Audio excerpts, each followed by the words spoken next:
Okay, let's see what Mersh says. Pokemon looks the most like a cow. A How about Tauros. Snorlax? That'd be a nice fatty meat. I feel it'd be Oh. too fatty though. Wouldn't it be too fatty? Like eating like. Well, you get a good cut of it.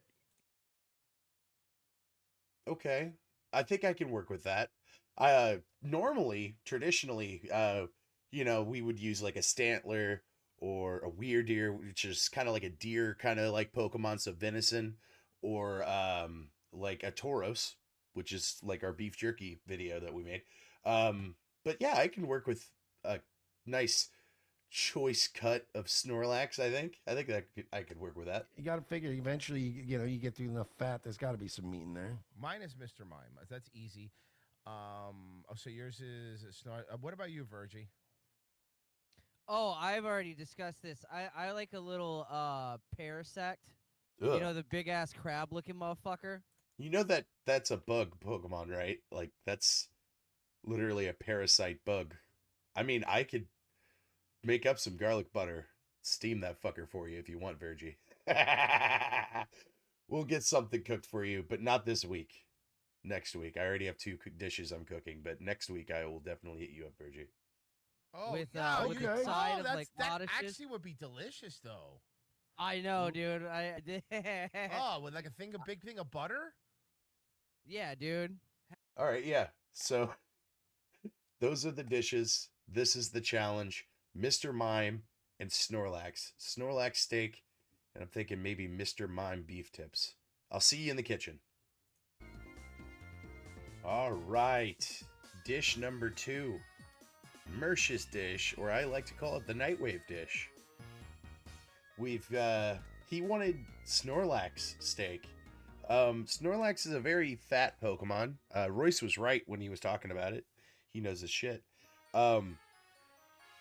It's a very fat Pokemon. So what we have to do, like Mersh said, is to take a choice cut of the steak. So what we're going to do is we're going to prepare our Snorlax. We're going to grab a nice chunk off of it, not tear off too much fat, still enough for it to caramelize through the whole steak, but not enough for it to overpower the dish in flavor. You know what I mean? So that's what we're going for. That's what we're going for. And since I don't want to disappoint, and I feel like a smaller Snorlax steak would be just underwhelming for a Snorlax dish, we're also going to make Cheddar Bulbasaur soup. So hold on to your pants and let's get started. Here's a rendering of what the steak and what the Bulbasaur soup will look like after we're done. Just, oh my god. This one's actually making me hungry. I don't think I would like to eat a Mr. Mime anytime soon. Anyway, Snorlax steak and Bulbasaur soup. Let's go. Okay, now we're over at the cutting board again. This time for our Snorlax steak and Cheddar Bulbasaur soup. Now this is a unique creation that combines rich flavors of perfectly cooked steak and the creamy goodness of a homemade soup. So let's get started. Preparing the Snorlax steak, we're going to need, of course, our Snorlax. We're going to grab our Garnackle and our Skull Villain, and we're going to crush both the red and green pepper of the Skull Villain because it makes a nice crust on the fat of the Snorlax fat. And the salt we're not going to go too light on either, making this a nice well-seasoned steak. We got to cover up some of the gaminess, so anyway. Now, our cut of steak is cut out. We make sure that it has marbling throughout because of the amount of fat, just the right amount of fat, like I mentioned.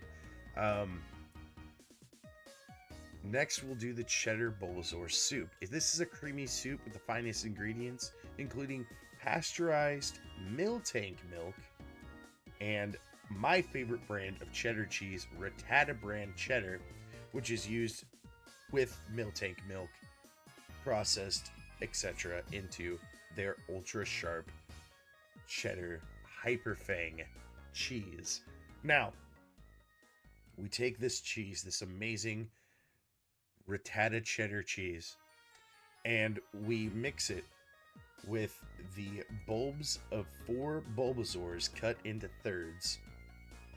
Now, these Bulbasaurs are also seasoned properly with our salt and pepper to make a out of this world combination of cheese, season, and Bulbasaurs. Now,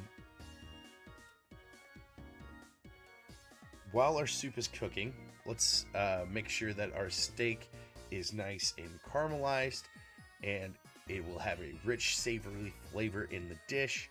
Now, we will finally plate the dish. When we go to plate the dish, we put a bed of oddish down and a far-fetched leek. So we take the far-fetched leek and lay it with the oddish, and this creates a nice onion-like aroma and a bed of onion for your steak to land on. Now, here we have it. The steak of a Snorlax and the bulb cheddar soup. I hope you enjoyed this video. Nightwave, I hope you enjoy your dish. Daywave, I hope you enjoy your dish. Revenge of the Sis.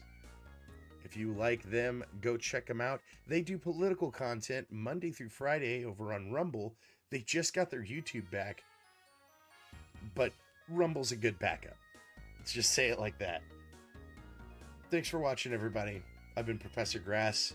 Until next time, peace out.